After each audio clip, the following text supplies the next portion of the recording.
आज हम सब जानते हैं कि हमारे ब्रह्मांड में ऐसी बहुत सारी चीजें हैं जो कि एक क्षण भर में ही पूरी की पूरी लाइफ का, पृथ्वी का सफाया कर सकती हैं। चाहे वो गामा रेज बर्स्ट हो, चाहे वो ब्लैक होल से निकलने वाला रेडिएशन हो या खुद ब्लैक होल हो। बट क्या आप किसी ऐसी चीज को जानते हैं जो कि ब्लैक होल से बहुत छोटी हो, एक आपके मैटर के प्रोटॉन से भी छोटी हो, जो कि इस पूरी की पूरी पृथ्वी को तबाह करने की शक्ति रखती हो, जो कि इस पृथ्वी को ही नहीं बल्कि जिस भी सरफेस के, जिस भी तारे के कांटेक्ट में आएगी वो उस पूरे के पूरे तारे को देखते ही देखते क्षण भर में खत्म कर सकती है।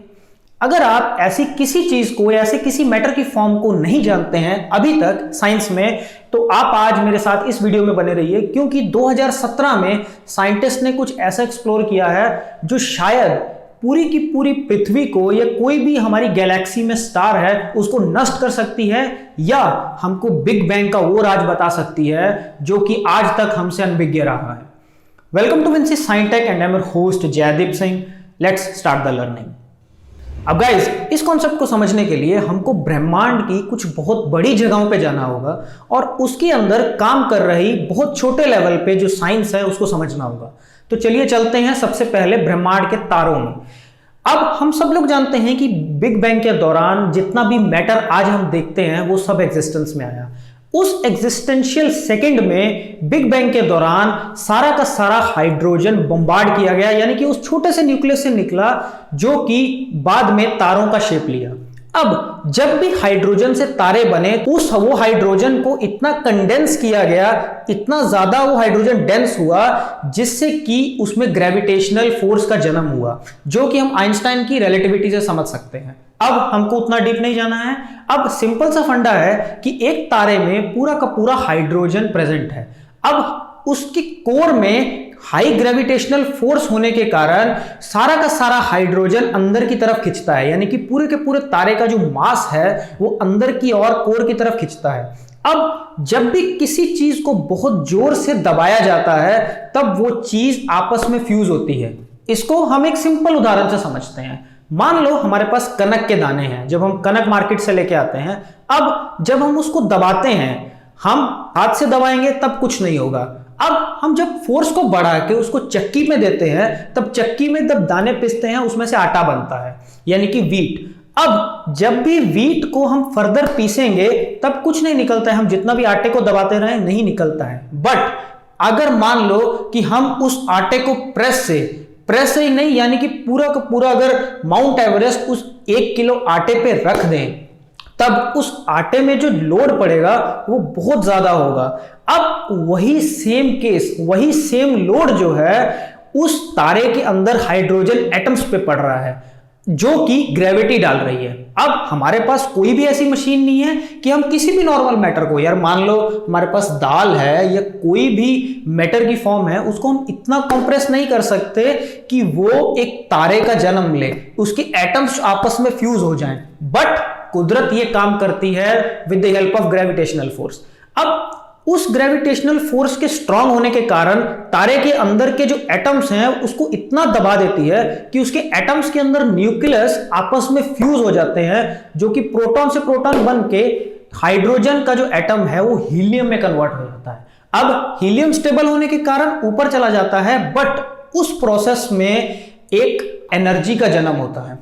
अब वही एनर्जी न्यूक्लियर फ्यूजन नामक प्रक्रिया से निकलती है जो कि हीलियम को कन्वर्ट करती है। अब जब वो एनर्जी उसके कोर में बनेगी वो एनर्जी बाहर निकलने की कोशिश करेगी।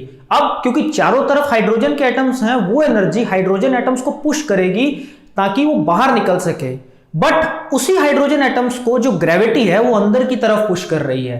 तो अगर बहुत मोटे स्तर पे देखा जाए तो हम क्या देखते हैं कि एक तारे में दो फोर्सेस काम करती हैं, ग्रेविटी जो कि तारे को अंदर की तरफ सिकोड़ने की कोशिश करती है, और दूसरी न्यूक्लियर फ्यूजन की एनर्जी जो तारे को बाहर की तरफ धकेलती है। अब इन दो फोर्सेस के बैलेंस के कारण ही तारा अपनी स्टेट में बरकरार रहता है, यानी कि हमको गैलेक्सी में ग्लो करता हुआ मिलता है। मान लो कि अगर दोनों में से कोई भी एक फोर्स हावी हो जाए, तब अगर ग्रेविटी हावी हुई तो वो उसको दबा देगी, अगर जो एक्सप्लोजन की फोर्स है यानी कि न्यूक्लियर फ्यूजन की फोर्स है वो हावी हुई तो वो पूरे तारे को बिखेर देगी, यानी कि फाड़ देगी। बट दोनों फोर्सेस के बैलेंस के कारण ये तारा टिका हुआ है। अब मान लो कि यही प्रक्रिया बहुत साल से चलती है। इस प्रक्रिया के दौरान जितना भी हाइड्रोजन है वो हीलियम में कन्वर्ट हो रहा है। तो एक टाइम, कुछ हजार साल, कुछ बिलियन ऑफ ईयर्स के बाद एक टाइम ऐसा आएगा जब जितना भी हाइड्रोजन है वो सारा का सारा हीलियम में कन्वर्ट हो चुका होगा। अब क्या होगा कि जो न्यूक्लियर फ्यूजन की एनर्जी थी जो बन रही थी वो कम हो जाएगी, क्योंकि हाइड्रोजन हाइड्रोजन आपस में फ्यूज होना बंद हो गया, जिसकी वजह से एनर्जी जो बाहर बैलेंस बनाए रखी थी उस तारे का वो कम हो गई। अब ग्रेविटी क्या करेगी, अपना जोर दिखाने लगेगी। अब जब भी ग्रेविटी अपना जोर दिखाएगी वो तारे को अंदर की तरफ सिकोड़ेगी। एक टाइम ऐसा आएगा कि हीलियम के एटम्स आपस में फ्यूज होने लगेंगे, यानी कि हीलियम का एटम अपने न्यूक्लियस के साथ मिलके हैवियर एलिमेंट्स बनाने लगेगा, यानी कि कार्बन या नाइट्रोजन। ऐसे एलिमेंट्स बनने स्टार्ट होंगे उस तारे के कोर में जो कि हमारी लाइफ को जिंदा रखने के लिए जरूरी है। बट एक टाइम उसके बाद भी ऐसा आएगा जब जितने भी हैवियर एलिमेंट्स हैं सब के सब बन चुके होंगे। एक ऐसा स्टॉप आएगा जिसके बाद वो न्यूक्लियर फ्यूजन एनर्जी निकलना बंद हो जाएगा। तो गैस व्हाट, उसके बाद क्या होगा? अब असल में उसके बाद एक वो प्रोसेस होगा जो कि एक ऐसे तारे को जन्म देता है जिसको हम लोग बोलते हैं द न्यूट्रॉन स्टार। अब न्यूट्रॉन स्टार को समझने के लिए हम साइंस के थोड़ा डीप में जाते हैं। घबराइए मत, मेरे साथ साथ चलिए। अब हम सब लोग जानते हैं हमारा जितना भी आसपास मैटर है वो एटम्स का बना हुआ है। अब एटम के भी अंदर हम आज जानते हैं कि प्रोटॉन्स, न्यूट्रॉन्स और इलेक्ट्रॉन्स 3 सब एटॉमिक पार्टिकल्स हैं। अगर हम और थोड़ा उसके अंदर चले जाएं तब हम जानते हैं कि प्रोटॉन्स और न्यूट्रॉन्स के अंदर क्वार्क्स प्रेजेंट है जो कि बेसिक बिल्डिंग ब्लॉक्स है। यानी कि अगर हम ये कहें सारा का सारा मैटर एटम से ना बना होके क्वार्क्स का बना हुआ है तो ये गलत नहीं होगा, क्योंकि अल्टीमेटली एटम के अंदर भी क्वार्क प्रेजेंट है जिसके कारण वो सब एटॉमिक पार्टिकल्स बनते हैं, जिसके कारण प्रोटॉन बनता है। प्रोटॉन के बाद इलेक्ट्रॉन है, दो आपस में बनाता है। अब उस तारे की बात करते हैं जिसमें ग्रेविटी अपना इन्फ्लुएंस दिखा रही थी। उस केस में जब ग्रेविटी अकेली की अकेली फोर्स इतनी स्ट्रांग हो जाएगी कि वो तारे को अंदर तक दबा देगी, तब आप समझिए कि एक तारा इतने अंदर तक दब जाएगा कि वो अपना कोर, उसके अंदर के जो एटम्स हैं वो इतने ज्यादा कंप्रेस हो जाएंगे कि उसके अंदर के प्रोटॉन्स के अंदर जो क्वार्क्स प्रेजेंट हैं वो भी आपस में फ्यूज होने लगेंगे, यानी कि आपस में दबने लगेंगे। यानी कि आप मान लीजिए कि क्वार्क्स के अंदर जो न्यूक्लियर फोर्स प्रेजेंट है, अब एटम के अंदर न्यूक्लियर फोर्स प्रेजेंट है जिसकी वजह से दो क्वार्क्स आपस में मिलते नहीं है। अब जब ग्रेविटी लोड डालना स्टार्ट करेगी तो उनके अंदर की जो फोर्सेस हैं वही सिर्फ वो फोर्स है जो ग्रेविटी को रेजिस्ट करके रखेगी। अगर तो ग्रेविटी की फोर्स स्ट्रांग है इतनी कि वो न्यूक्लियर फोर्स को तोड़ देगी और क्वार्क को आपस के साथ मिला देगी, तब ब्लैक होल का जन्म हो जाएगा। बट अगर ग्रेविटी इतनी स्ट्रांग नहीं होती है कि वो क्वार्क्स को क्वार्क के साथ पूरी तरह फ्यूज ना कर पाए, तब वो कहलाता है न्यूट्रॉन स्टार। अब जब ग्रेविटी दोनों प्रोटॉन्स और इलेक्ट्रॉन्स और न्यूट्रॉन्स को मिला देगी, तब इलेक्ट्रॉन्स प्रोटॉन्स का चार्ज खत्म हो जाएगा, क्योंकि सारे के सारे सब एटॉमिक पार्टिकल्स जिस चीज के बने हैं क्वार्क्स के, वो क्वार्क्स आपस में क्लोज आ जाएंगे। तो जब सब एटॉमिक बिल्डिंग ब्लॉक्स यानी कि छोटी छोटी चीजें भी पास में आ जाएंगी, तब ये चीज भेद खत्म हो जाता है कि वो अल्टीमेटली बने किसके हैं। तो जब भी एक तारे को ग्रेविटी सिकोड़ना स्टार्ट करती है तो एक ऐसा पल आता है जिस पे जाके तारे का अंदर का सारा माल ब्लास्ट कर जाता है। उस ब्लास्ट को या उस एक्सप्लोजन को बोला जाता है द सुपरनोवा। सुपरनोवा के दौरान जितने भी अंदर हैवियर एलिमेंट्स डेवलप हुए थे, यानी हमने बात की हाइड्रोजन मिलकर हीलियम बना, हीलियम मिलके हैवियर एलिमेंट बना कार्बन या नाइट्रोजन मिलके अनदर हैवियर एलिमेंट बना ऑक्सीजन। ये सब एलिमेंट्स बाहर यूनिवर्स में बिखेर दिए जाएंगे। बट उस एक्सप्लोजन के बाद जो मैटर अंदर बचेगा वो कहलाएगा न्यूट्रॉन स्टार। अब उस एक्सप्लोजन में इतनी एनर्जी होगी कि वो पूरे के पूरे न्यूट्रॉन स्टार को बहुत हाई स्पीड पे घुमाएगा। अब वो हाई स्पीड क्यों चाहिए, इसको हम एक सिंपल उदाहरण से समझते हैं। मान लो कि बचपन में हम लोग क्या करते थे, एक रस्सी पे पत्थर बांध के उसको घुमाते थे। अब जब वो पत्थर को घुमा रहे हैं तब हमारे मसल की यानी कि हमारे हाथ की जो एनर्जी है और उस रस्सी की ताकत है, उससे वो पत्थर पूरा घूम रहा है। अब जैसे जैसे हम पत्थर की स्पीड बढ़ा रहे हैं वैसे वैसे हमारी एनर्जी जो है, ज्यादा एनर्जी हमको लगानी पड़ रही है उस रस्सी को रोकने के लिए। जिस मोमेंट पे, जिस भी इंस्टेंट पे हम पत्थर को छोड़ेंगे, उसी इंस्टेंट पे पत्थर अपनी स्ट्रेट लाइन डायरेक्शन में मूव करेगा।